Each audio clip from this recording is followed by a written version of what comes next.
माहौल कैसा है काराकाट का? माहौल बिल्कुल एक तरफा है। अच्छा। एक तरफा माहौल है एनडीए के पक्ष में। जी। कहीं भी आप चले जाइए, सब लोग एनडीए के साथ खड़े हैं। एक दो लोगों के कारण पूरी भारतीय जनता पार्टी को बदनाम करना या मुनासिब नहीं। भारतीय जनता पार्टी का नाम क्यों घसीट रहे हैं इसमें? बिल्कुल गलत आरोप है। ये भीड़ जो है जो आपको सुनने के लिए यहाँ पर आई है वो वोट में बदलेगी ना? नहीं, देखिए ये लोग तो संकल्पित लोग हैं। वो तो पता चलेगा नामांकन के बाद ना कि कितने लोग उम्मीदवार हो। लेकिन किसी से कंपटीशन एनडीए का नहीं है। हमने प्रारंभ में ही कहा कि बिल्कुल एक तरफा एनडीए के पक्ष में चुनाव। जितना मत से हम जीते थे 14 में, कम से कम उससे दुगना तो जरूर होगा। उससे दुगना हो जाएगा। बिल्कुल दुगना होगा। नमस्कार, हमारा नाम है समरीन और आपने देखना शुरू कर दिया है लाइव सिटीज। पढ़ेगा बिहार, बढ़ेगा बिहार, तभी तो उपेंद्र कुशवाहा संग आगे चलेगा बिहार। देखिए, आपको मालूम है कि इस बार उपेंद्र कुशवाहा काराकाट से एनडीए के प्रत्याशी हैं, लेकिन आपको ये भी मालूम है कि इस बार काराकाट का रन काफी दिलचस्प हो गया है।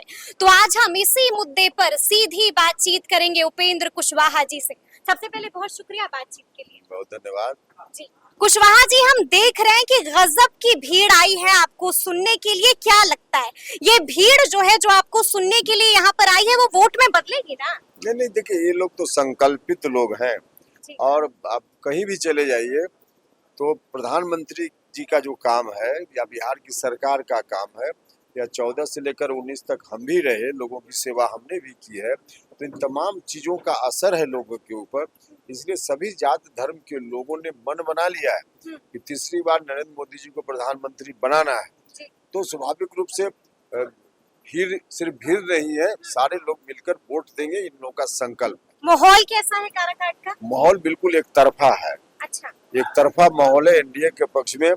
कहीं भी आप चले जाइए, सब लोग एनडीए के साथ खड़े हैं। अच्छा, पवन सिंह भी मैदान में आ गए हैं। कुशवाहा जी कितना नुकसान पहुंचा रहे हैं? अरे, चुनाव में आना तो हिंदुस्तान के संविधान के अनुसार कोई भी व्यक्ति जो कुछ खास योग्यता को पूरा करता है, चाहे तो चुनाव जहां से भी लड़ सकता है। तो 1 दर्जन 1.5 दर्जन लोग उम्मीदवार होते ही हैं सब लोकसभा क्षेत्र में।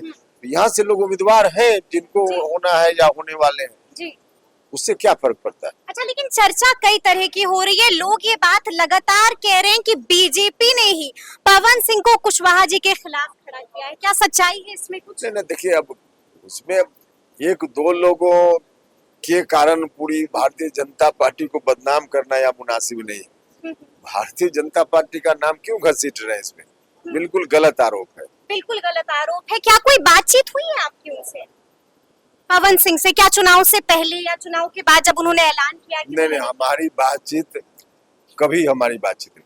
अच्छा, ये बताइए कि काराकाट का इस बार मुद्दा क्या होने वाला है कुशवाहा जी? क्या सोचकर लोग इस बार मतदान करेंगे? मतदान करेंगे, जो गरीबों के कल्याण की योजना है वह योजना आगे चले, फिर डेवलपमेंट का काम आगे बढ़े, जिसमें विशेष रूप से काराकाट में डालमिया नगर में रेल कारखाना खोलने का जो पुराना प्रस्ताव है आगे बढ़े, काम पूरा हो।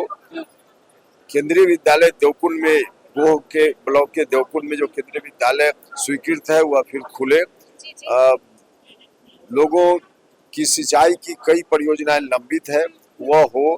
फिर लोगों को रोजगार मिले, इसके लिए छोटा छोटा उद्योग लगे, खास करके कृषि उत्पादन पर आधारित, जिसमें धान के उत्पादन का जो इलाका है वहाँ पर कुछ ऐसा उद्योग लगे जिससे किसानों का भी लाभ हो और लोगों को भी रोजगार मिले। तो यही सारे मुद्दे हैं, इन्हीं मुद्दों पर चुनाव हो रहा है। इन्हीं मुद्दों पर चुनाव हो रहा है, लेकिन काराकाट हॉट सीट बन गई है। यहाँ पर 1, 2, 3 नहीं, 4 पहलवान मैदान में है। उपेंद्र कुशवाहा जी अपना कंपटीशन किसको मानते हैं?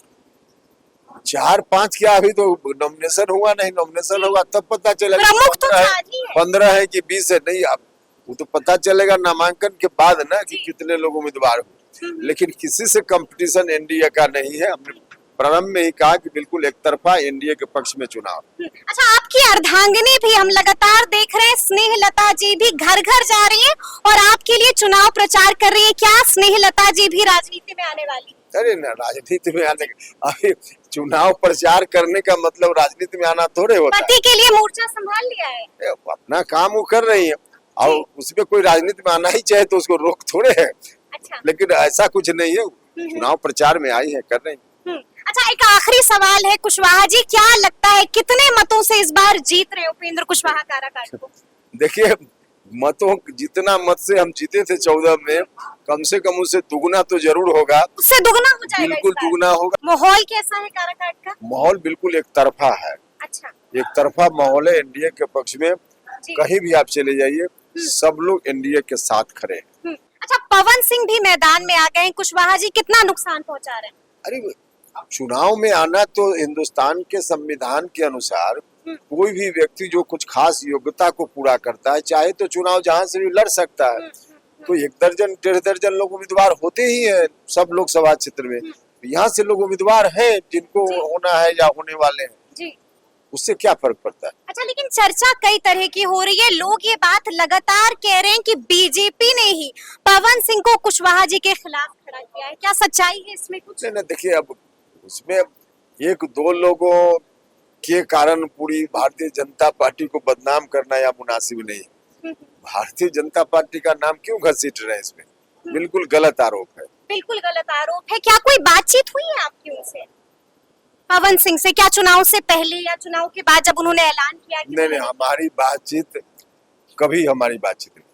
अच्छा, ये बताइए कि काराकाट का इस बार मुद्दा क्या होने वाला है कुशवाहा जी? क्या सोचकर लोग इस बार मतदान करेंगे? मतदान करेंगे, जो गरीबों के कल्याण की योजना है वह योजना आगे चले, फिर डेवलपमेंट का काम आगे बढ़े, जिसमें विशेष रूप से काराकाट में डालमिया नगर में रेल कारखाना खोलने का जो पुराना प्रस्ताव है आगे बढ़े, काम पूरा हो। केंद्रीय विद्यालय देवकुंड में, वो के ब्लॉक के देवकुंड में जो केंद्रीय विद्यालय स्वीकृत है वह फिर खुले।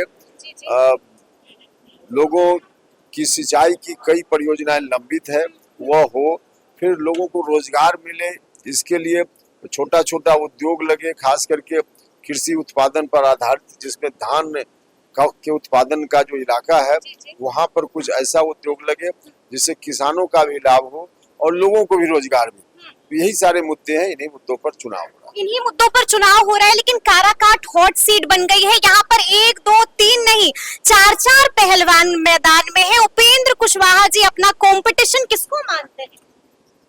4-5 क्या, अभी तो नॉमिनेशन हुआ नहीं, नॉमिनेशन होगा तब पता चलेगा। प्रमुख तो 4 ही है। 15 है कि 20 है, नहीं, अब वो तो पता चलेगा नामांकन के बाद ना कि कितने लोग उम्मीदवार हो। लेकिन किसी से कंपटीशन एनडीए का नहीं है। हमने प्रारंभ में ही कहा कि बिल्कुल एक तरफा एनडीए के पक्ष में चुनाव। अच्छा, आपकी अर्धांगिनी भी हम लगातार देख रहे हैं, स्नेहलता जी भी घर घर जा रही है और आपके लिए चुनाव प्रचार कर रही है। क्या स्नेहलता जी भी राजनीति में आने वाली? अरे ना, राजनीति में आने, अभी चुनाव प्रचार करने का मतलब राजनीति में आना थोड़े होता है। पति के लिए मोर्चा संभाल लिया है, अपना काम वो कर रही है और उसमें कोई राजनीति में आना ही चाहे तो उसको रोक थोड़े है। अच्छा, लेकिन ऐसा कुछ नहीं है, चुनाव प्रचार में आई है, कर रही है।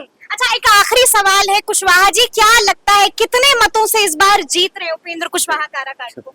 देखिए, मतों जितना मत से हम जीते थे 14 में, कम से कम उससे दुगना तो जरूर होगा। उससे दुगना हो जाएगा? बिल्कुल दुगना होगा, लेकिन अब एकदम एक्यूरेट बताना कैसे संभव है, तो काउंटिंग के बाद पता चलेगा, लेकिन उस समय से दुगना कम से कम जरूर होगा। चलिए, बहुत बहुत शुक्रिया। तो सुना आपने क्या कुछ कहा है उपेंद्र कुशवाहा जी ने, तो ये बहुत बात आपको कैसी लगी है कमेंट करके हमें जरूर बताइएगा। तो ऐसे तमाम अपडेट्स के लिए ऐसे ही हमारे साथ बने रहिएगा और देखते रहिएगा लाइव सिटीज। बहुत शुक्रिया।